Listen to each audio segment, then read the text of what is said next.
I have a great relationship with our opposite numbers. We are very happy to be members of what I think Canadians know to be the very mutually beneficial NAFTA partnership. I think NAFTA negotiations will be negative for Canada overall. Anna Stupnytska, Fidelity International.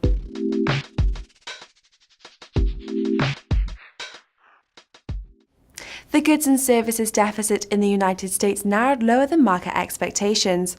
So with President Donald Trump saying he will make the trade balance his priority during his term in office, what do you forecast for the trade balance going forward? It's quite hard to forecast, but I think there are two possible scenarios. One scenario is in which President Trump prioritizes pro-growth policies to stimulate the economy by, for example, large fiscal stimulus, including corporate tax cuts and infrastructure spending, which would in turn lead to a stronger dollar.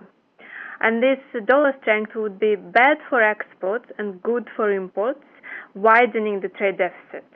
So in the near term, this scenario seems relatively unlikely as fiscal stimulus takes time to pass and implement and for its effects to feed through to the economy. But I think this could be a story for 2018. There is also a second scenario in which Trump prioritizes protectionism, imposing tariffs on imports directly or potentially indirectly via adopting destination-based taxation with border adjustment. And this would favor exports over imports and could result in some narrowing of the deficit. But in this scenario, some other factors can offset the effect, and that includes the stronger dollar, retaliation by trade partners, or potentially global economic slowdown. So I think the bigger impact would actually be a reduction of total trade overall, rather than a sustainable reduction in the U.S. trade deficit. Canada's merchandise trade surplus narrowed better than market expectations. So as Donald Trump has already signalled he plans to renegotiate NAFTA, what type of impact do you believe this would have on Canada's trade balance if the deal was to be altered in the United States' favour or dismantled? Well, I think NAFTA negotiations would probably be negative for Canada overall. But as in the case of the U.S., any protectionist measures are likely to reduce total trade. So the net impact on Canada's trade balance is really hard to predict from here. But U.S. oil production is probably a more important factor for Canadian trade balance, with significant oil exports going to the U.S. So in this respect, as the U.S. oil production rises over time, Canada's exports are likely to decline, and this would lead to a narrowing of its trade surplus in the next few years. And now moving on to the United Kingdom, where trade is also a real focus, given the uncertainty surrounding Brexit and the potential disconnect from the single market. The UK's deficit on trade in goods and services widened, with exports rising to an all-time high.